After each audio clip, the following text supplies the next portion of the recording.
सुख शांति। पवित्रता हमारी माँ है, सुख शांति उसके दो बच्चे हैं। जब पवित्रता आती है तो सुख शांति जुड़ जाती है। चौथा आता है प्रेम। आत्मा जो है वो प्रेम स्वरूप है। कहते God is love, love is God. कहते 2.5 अक्षर प्रेम के पढ़े से पंडित हो, क्योंकि आत्मा का नेचर क्या है, वो प्रेम मांगती है। कहते ना प्यार और स्नेह और प्रेम ये एक ऐसी चीज है जो हर आत्मा को परिवर्तन कर सकता है। उसके बाद आता है आनंद। आनंद बना खुशी। आज हम क्या मना रहे हैं? आज हम मना रहे हैं उत्सव। उत्सव का मतलब क्या है? उत्साह। सदा हमें उत्साह में रहना है, सदा हमें खुशी में रहना है, खुश रहना है और खुशियां बांटनी है। त्योहार पे क्या करते हैं? खुशियां मनाते हैं ना, उत्सव मनाते हैं। कहते जीवन में उमंग उत्साह नहीं तो वो जीवन नहीं है। जैसे श्वास रुक जाए तो क्या जीवन बंद, जीवन खत्म। तो उमंग उत्साह क्या है?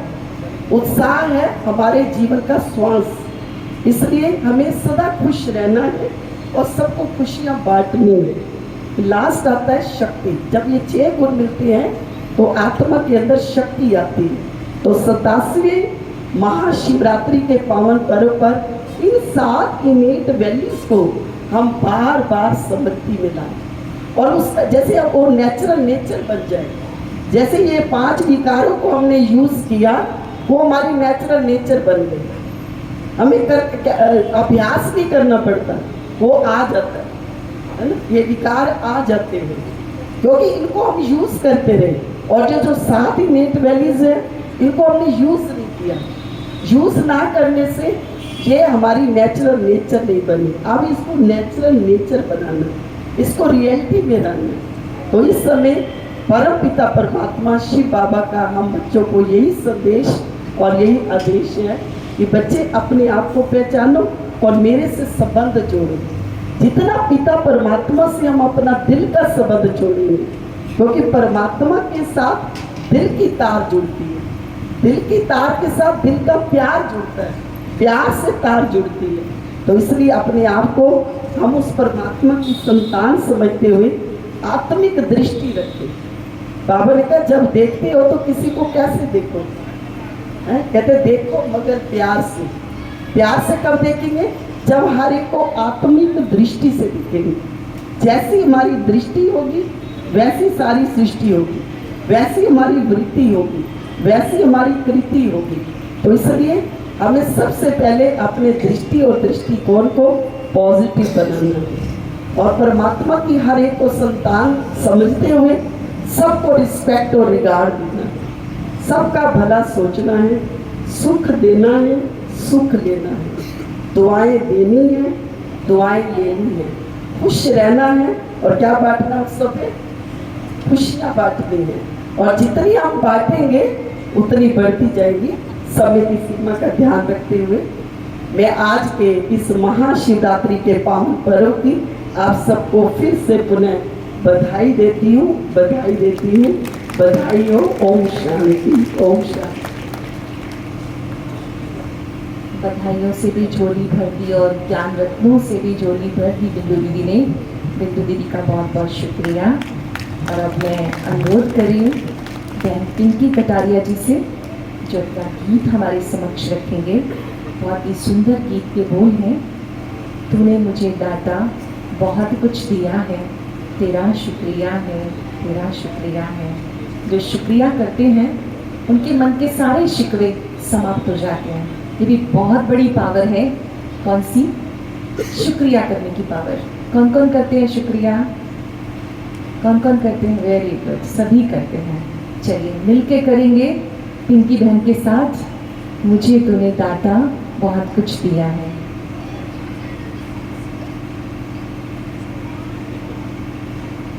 ओम शांति। ये इस परम पिता परमात्मा की नेमतें और रहमतें अपरंपार हैं। तो इन्हीं नेमतों और रहमतों का शुक्राना कर रहे हैं चंदनाई में। मुझे तूने दाता बहुत कुछ दिया है, तेरा शुक्रिया है, तेरा शुक्रिया है। मुझे तूने भगवन बहुत कुछ दिया है, तेरा शुक्रिया है, तेरा शुक्रिया है। न मिलती अगर दी हुई दात तेरी, तो क्या थी जमाने में औकात मेरी। न मिलती। बहुत सुंदर। दीदी के पास आएंगे। दीदी आपका शुक्रिया करने के लिए आपको पुष्प दे रहे हैं। आपने सबको शुक्रिया करना सिखाया। सभी दिल से कहेंगे शुक्रिया बाबा, शुक्रिया। कौन कौन करते हैं शुक्रिया? हाथ ऊपर कीजिए, मिलके बोलिए। नीचे बाबा, प्यारे बाबा, दिल के सहारे बाबा, आपका शुक्रिया। चिंतन करेंगे किस किस बात के लिए मेरा दिल प्रभु का शुक्रिया मानता है। जो शुक्रिया करते हैं उनकी ज़िंदगी में कोई भी शिकवा शिकायत नहीं रहती, बल्कि वो आत्माएं भरपूरता का अनुभव करती हैं। आँख खुलते ही जो शुक्रिया करते हैं वो सदा ही प्रसन्न रहते हैं। जो रात को याद करके सोएंगे शिव बाबा को, तो आँख खुलते ही वो दिल से कहेंगे बाबा आपका शुक्रिया। अब मैं अनुरोध कर रही हूँ आज की मुख्य वक्ता आदरणीय माधुरी बहन को। माधुरी बहन अभी अभी हमारे बीच में पहुँचे हैं। हमारे सामने शिवलिंग भी है और शंकर जी की भी आराधना हो रही है। ये शिवरात्रि क्या है, कैसे मनानी चाहिए, इसका सही अर्थ बोध हम सबको कराएंगी माधुरी बहन। आप भिलाई से हैं। आपने स्थान स्थान पर बहुत सुंदर प्रोग्राम किए हैं। वाह जिंदगी वाह। कोई तो माधुरी बहन को देखते ही कहते हैं वाह जिंदगी वाह, क्योंकि पानीपत में बहुत सारे प्रोग्राम आपने कंडक्ट किए और बहुत सक्सेसफुल रहे। तो आपके लिए हम जोरदार तालियों से आपका अभिनंदन करते हैं। आपने बहुत सारी विशेषताओं से इस यज्ञ को लाभान्वित किया है। आप बाबा की वो कृति हैं जिन्हें उसने फुर्सत में गढ़ा है और बहुत सारी विशेषताएं दी हैं। आज की सभा में हम चाहेंगे कि आप हमें महाशिवरात्रि का सही अर्थ समझाएं। आदरणीय माधुरी बहन जी।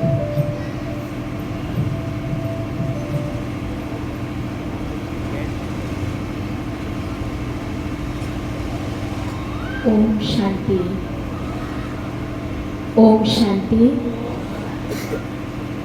हमारा सम्मानीय मंच, सभा में उपस्थित परमात्मा शिव पिता की सबसे प्रिय आप सभी संतान और अप्रत्यक्ष रूप से अपनी शक्तियाँ और किरणें आशीर्वाद के रूप में हम पर बिखेरते हुए हमारे मीठे प्यारे शिव पिता, जिनका अवतरण का यादगार पर्व मनाने के लिए हम सब यहाँ एकत्रित हुए हैं। विशेष दिन तो विशेष रूप से ही मनाना चाहिए ताकि विशेष प्राप्तियों की अनुभूति हम सभी कर सके। आज के दिन खास हम मंदिर में जाते हैं तो एक मंत्र जाप हर समय करते हैं। कई लोग 1000 बार, कई लाख बार और कई तो अनगिनत बार करते हैं। वो मंत्र है ओम नमो शिवाय। सभी बोलेंगे साथ में, ओम नमः शिवाय, ओम नमः शिवाय। ये सब मंत्र हम सब भी जाप करते हैं, पर इस मंत्र का जब जाप करते हैं तो क्या उसके अर्थ में हम टिकते हैं या सिर्फ हमें सिखा दिया है कि ये मंत्र है भगवान शिव के प्रति अपनी आस्था व्यक्त करने का और इसलिए हम इस मंत्र का सदैव जाप करते हैं। शायद यही कारण है क्योंकि हमें कहा गया है कि जब इस मंत्र का जाप करेंगे तो हमारी प्रार्थना परमात्मा शिव पिता तक पहुंच जाती है। परंतु जो हम बार बार कहते हैं ओम नमः शिवाय, इसका अर्थ क्या है? ओम का अर्थ है निराकार, यानी मैं आत्मा निराकार। नमः यानी प्रणाम करना। शिवाय यानी उस निराकार परमात्मा पिता को कहा गया है। तो जो हम बार बार मंत्र जाप करते हैं उसका बहुत सरल सा अर्थ है कि मैं आत्मा उस परमात्मा शिव पिता को नमन करती हूँ। आप कहेंगे ये तो कौन सी बड़ी बात है, सिंपल सी बात है। पर महत्वपूर्ण बात यह है कि जब हम कहते हैं कि मैं आत्मा शिव पिता परमात्मा को नमन करती हूँ, तो सबसे प्रथम आता है क्या मैं अपने आत्मिक स्वरूप को जानती हूँ? क्या मैं अपने आत्मिक स्वरूप में स्थित होती हूँ? और तब फिर परमात्मा को नमस्कार करती हूँ। क्योंकि जब भी हम ईश्वर के आगे होते हैं, चाहे मंदिर में चाहे घर में उनकी मूर्ति के आगे, तो हम अपने आप को क्या समझकर खड़े होते हैं? हम अपने आप को देह ही देखते हैं और देह समझकर ही उनके सामने खड़े होते हैं। परंतु हमारी प्रार्थना उन तक तभी पहुंच सकती है जब हम देह से न्यारे हो। और जैसा वो निराकार है वैसे ही निराकारी स्वरूप में हम जब स्थित हो, तभी हमारी प्रार्थना या हमारा नमस्कार उन तक पहुंच सकता है। तो सर्वप्रथम शिवरात्रि पर या विशेष रूप से जब उस शिव परमात्मा पिता की हम आराधना करें, तो आवश्यक है कि देह के रिश्ते, देह की स्मृति, देह के सब बंधनों से परे होकर स्वयं को निराकारी आत्मा समझकर और फिर अपने भाव उस ईश्वर के प्रति व्यक्त करें। आराधना का प्रारंभ यही से होता है। और शायद हम सब जो आराधना करते हैं उसका प्रारंभ हम करते ही नहीं हैं। हम सिर्फ नियम अनुसार परमात्मा का प्रतीक जो हम शिवलिंग बनाते हैं, जिसे हम ज्योतिर्लिंग कहते हैं, जिसका भी अपने आप में अर्थ है ज्योतिर्धर्लिंग। ज्योति यानी निराकार, लाइट, शक्ति, ऊर्जा, उसका प्रतीक। और लिंग का अर्थ होता है प्रतिमा। तो ज्योतिर्लिंग यानी जो निराकार है, अति सूक्ष्म है, उस निराकार परम पिता परमात्मा का प्रतीक। क्योंकि हमारे हिंदू धर्म में पूजा का सिस्टम है, इसलिए भौतिक रूप में कोई स्वरूप, कोई मूर्ति सामने होना जरूरी है। इसलिए उस निराकार परमपिता परमात्मा को भी हमने ज्योतिर्लिंग का रूप दिया और उनकी पूजा और आराधना करना शुरू किया। अगर हम किसी से पूछते हैं कि ये पूजा का विधि विधान हमने कब से शुरू किया, तो एक ही उत्तर आता है कि ये तो हम नहीं जानते, ये तो अनादिकाल से सदियों से चला आ रहा है। हमारे पूर्वजों ने किया, सो हम भी कर रहे हैं। लेकिन आज वर्तमान समय हम सभी बुद्धिजीवी प्राणी हैं, साइंस के जगत में हैं, तो हर बात को अच्छी तरह सोच समझकर और तौलकर, जानकर फिर ही एक्सेप्ट करते हैं। पर जहाँ भक्ति की बात आती है तो वहाँ हम अपने विवेक के दरवाजे बंद कर देते हैं और जैसा कहा गया है उसी अनुसार उन्हीं विधि विधानों को फॉलो करना शुरू करते हैं। और इसीलिए आज के समय में हमारे जो बुजुर्ग हैं, उनकी एक ही शिकायत होती है कि आजकल की ये जवान पीढ़ी, पढ़े लिखे लोग बिल्कुल भी भगवान को मानते नहीं या आस्था नहीं रखते हैं, इनके अंदर भावनाएं नहीं है। ये उनकी अक्सर करके शिकायत होती है।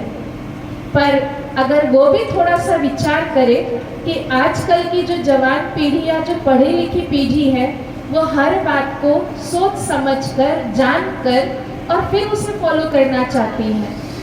तो अगर हम जो अब तक धार्मिक या आध्यात्मिक विधियाँ फॉलो कर रहे, अगर इसका सही अर्थ बताया जाए, इसका सही तरीका बताया जाए और उससे होने वाली प्राप्ति अगर सही विधि से बताई जाए, तो शायद ही कोई ऐसा होगा जो हमारे इन विधि विधानों को फॉलो नहीं करेगा।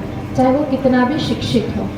तो हमें जानना ये ज़रूरी है कि शिवरात्रि पर परमात्मा शिव पिता की शिवलिंग रूप में जो हम आराधना करते हैं, उस आराधना का हमें अब तक भी सदियों से फल क्यों नहीं मिल रहा है। जितना फल मिलना चाहिए उतना शायद हमें नहीं मिलता है। मैं एक छोटी सी बात कहती हूँ समझाने के लिए कि आज के समय में हम सभी के पास मोबाइल है और हम सभी का पूरा अटेंशन होता है कि हमारा मोबाइल हर समय फुल चार्ज होना चाहिए। तो एक प्रकार से आदत बन चुकी है लोगों की कि सोने से पहले भी मोबाइल चार्ज करते हैं, सोकर उठते हैं तब भी मोबाइल चार्ज करते हैं और दिन में जब भी मौका मिला फिर चार्ज करते हैं। क्यों? क्योंकि सभी को इस बात से बड़ी खुशी मिलती है कि मेरा मोबाइल 100% चार्ज रहता है हमेशा। है ऐसा? कोशिश यही रहती है कि हमारा मोबाइल बिल्कुल चार्ज रहे। हम बहुत साधारण बिल्कुल न पढ़ी लिखी गांव की माताओं को भी देखते हैं कि वो भी अगर मोबाइल यूज़ कर रही है तो वो भी चार्जिंग करना सीख गई है और जब मोबाइल चार्जिंग में लगाती हैं तो वो भी बड़े ध्यान से स्क्रीन को देखती हैं कि मैंने लगा तो दिया है चार्जर को, पर ये चार्ज हो रहा है कि नहीं हो रहा है। उनको इतना पता है कि इसके अंदर एक राउंड गोल गोल घूमता हुआ दिखना चाहिए या बैटरी दिखनी चाहिए, तो समझते कि हाँ अब चार्ज हो रहा है और वो संतुष्ट हो जाते हैं। और जब तक चार्जिंग उनको दिखता नहीं है तब तक कुछ ना कुछ उधेड़ बुन में वो लगे रहेंगे जब तक कि स्क्रीन पे चार्जिंग का सिंबल न दिखाई दे। समझदार है, इसीलिए ध्यान रखते हैं कि अगर हमने चार्जिंग करने के लिए लगाया है तो चार्ज हो रहा है कि नहीं हो रहा है। ठीक इसी तरह हम सब जो भी भक्ति करते हैं, ईश्वर को याद करते, जो भी विधियाँ अपनाते हैं, फॉलो करते हैं, इसके पीछे हम सभी का एक ही उद्देश्य है। और वो उद्देश्य कौन सा होता है कि जो आत्मा रूपी बैटरी है, ये बैटरी हमारी चार्ज होनी चाहिए। यही उद्देश्य होता है, भक्ति का कोई और उद्देश्य है। और आत्मा रूपी बैटरी चार्ज होना इसका मतलब होता है कि मेरे जीवन में सुख हो, शांति हो, सुकून हो, मन बड़ा स्थिर हो, किसी बात में विचलित न हो, किसी परिस्थिति का कोई नकारात्मक प्रभाव मुझ पर न पड़े, हर परिस्थिति का सामना करने के लिए मैं तैयार रहूं, ये हम सब चाहते हैं। तो इसको कहते हैं कि इसकी आत्मा रूपी बैटरी, जो इनर बैटरी, वो चार्ज है। तो हम ईश्वर को याद ही करते इसलिए या भक्ति करते ही इसलिए हैं, हमारी आत्मा रूपी बैटरी चार्ज होनी चाहिए। पर क्या कभी हम चेक करते हैं समझदार बनकर कि मैंने 1 घंटा पूजा की, 1 घंटा भगवान का जो भी ध्यान है, विधि विधान है, पूरा किया, या पिछले 25 साल से शिवरात्रि का मैं व्रत रख रही हूँ, रात्रि जागरण कर रही हूँ और जो भी चढ़ावा चढ़ाना है पूरी श्रद्धा से चढ़ा भी रही हूँ, पर क्या मेरी बैटरी चार्ज हो रही है? हम चेक करते कभी? अक्सर करके मैं तो यही देखती हूँ लोगों को। जैसे मुझे याद है एक बार एक परिवार हमारे यहाँ 7 डेज का कोर्स करने आ रहा था। 6 दिन लगातार आए, 7वें दिन नहीं आए। वो शिवरात्रि का ही ऐसा एक त्योहार का समय था, तो हमने इंतज़ार किया, हो सकता है कोई कारण हो, कल आएंगे। पर वो 2 दिन बाद लौटे और कहा हमें आगे कोर्स करना है। तो मैंने सिंपली एक प्रश्न पूछा उनसे, बस ऐसे ही कैजुअली, कि आप 2 दिन क्यों नहीं आए? तो उनका जवाब सुनकर मुझे हंसी भी आई और बड़ा आश्चर्य भी हुआ। उन्होंने कहा, दीदी हमारे घर में शिवरात्रि का बहुत बड़ा हवन और पूजन रखा गया था, तो वो पूजा आदि सब करके दिन भर में इतने थक गए थे कि दूसरे दिन छुट्टी लेकर हम सिर्फ सोते रहे। आपको हंसी नहीं आई क्योंकि आपने बात को ठीक से शायद समझा नहीं। मैंने उनको प्रश्न पूछा तुरंत कि आपने जो घर में पूजा रखी, जो आपने व्रत किया और इतना बड़ा हवन, जो भी कार्य किया, ये सब किस लिए किया था आपने? बैटरी को चार्ज करने के लिए या डिस्चार्ज करने के लिए? तो उन्होंने कहा, दीदी किया तो चार्जिंग के लिए था ना, कि बैटरी चार्ज हो जाए ना, मुझ आत्मा में शक्ति आ जाए, मुझ आत्मा में दिव्य गुण आ जाए, मुझ आत्मा में शांति सुख आ जाए, बल आ जाए मेरे अंदर और मैं शिवजी जैसी ताकतवर बन जाऊँ आत्मा। तो मैंने कहा, आपकी बैटरी तो चार्ज नहीं हुई, इतनी डिस्चार्ज हो गई कि आप छुट्टी लेकर सोते रहे। होना क्या चाहिए था? कि अगर मैंने पूजा की, व्रत किया, हवन किया, सब कुछ किया, उसके बाद तो दुगनी ताकत आनी चाहिए थी और डबल ताकत से कार्य करना था। पर अक्सर क्या होता है, हम यही देखते हैं, आज सब शिवरात्रि के समय सब मंदिर जाएंगे, पूजा करेंगे और कल आराम से देर से उठेंगे क्योंकि कल बहुत काम हो गया है। तो प्रैक्टिकली हम बैटरी चार्ज करने के लिए कर रहे हैं या डिस्चार्ज करने के लिए? तो हमें चेक करने की और थोड़ा सोचने की ज़रूरत है, जो मैं विधि अपना रही हूँ, जिस रूप से भगवान को याद कर रही हूँ, मुझे ताकत मिल रही है या दिन प्रतिदिन मुझ आत्मा की शक्ति कम होते जा रही है?